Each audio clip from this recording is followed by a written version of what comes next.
வீட்ல படிக்க வழி இல்லைன்னு ஹாஸ்டலுக்கு வந்தா எல்லா ஹாஸ்டலையும் இந்த திமுக அரசு மூடிக்கிட்டே வருது. படிக்கணும்னா அரசாங்கத்துக்கிட்ட வராதீங்க, தனியார் கிட்ட போன்னு நிர்பந்திக்குது திமுக அரசு. இது சம்பந்தமா அதிர்ச்சி புள்ளி விவரம் ஒண்ணு வெளிச்சத்துக்கு வந்திருக்கு. அது என்னன்னா, 100க்கும் மேற்பட்ட ஆதி திராவிட நலத்துறை விடுதிகளை மூடி இருக்கு இந்த சனாதன திமுக அரசு. அந்த விடுதிகள்ல மாணவர் சேர்க்கை குறைவா இருக்கிறது தான் இதுக்கு காரணம்னு சப்பை கட்டுது ஆளும் திமுக அரசு. தமிழ்நாடு ஆதி திராவிட நலத்துறையில பள்ளி, கல்லூரி, ITI, பாலிடெக்னிக் மற்றும் முதுகலை பட்டதாரி விடுதிகள்னு 1331 மாணவர் விடுதிகள் செயல்பட்டு வருது. இதனால சுமார் 98,000 மாணவ மாணவிகள் பயனடையலாம். ஆனா இப்ப 65,000 மாணவ மாணவியரே இந்த விடுதிகள்ல தங்கி படிச்சுக்கிட்டு இருக்காங்க. அடிப்படை வசதிகள் ஒழுங்கா இல்லாதது, மோசமான உணவுன்னு இந்த விடுதிகள்ல மாணவர் சேர்க்கை குறைஞ்சதுக்கு காரணங்களா சொல்லப்பட்டாலும் உண்மையில திமுக அரசோட ஊழலும் அலட்சியமும் தான் இந்த நிலைமைக்கு உண்மையான காரணம். விருதுநகர் மாவட்டத்தில் இருக்கிற 56 விடுதிகள்ல 48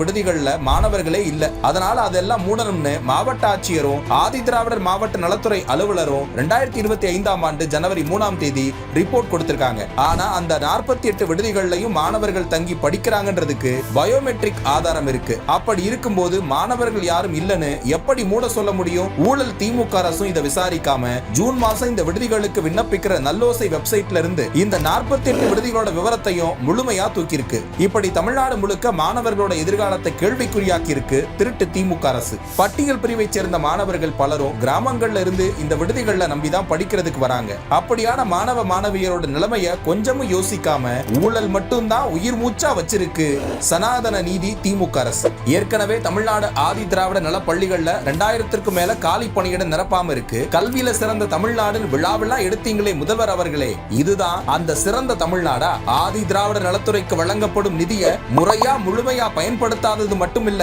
மத்திய அரசிடம் வாங்கின பட்டியல் பழங்குடியின நிதியை கூட சுயலாபத்துக்காக மகளிர் உரிமை தொகைக்கு திருப்பி விட்டது தானே உங்க சமூக நீதி முதல்வரே. இன்னும் ஊழலையும் சுயலாபத்தையும் மட்டுமே குறிக்கோளா வச்சு ஆட்சி செஞ்சுட்டு வர உங்களுக்கான தீர்ப்பு 2026ல எழுதப்படும்.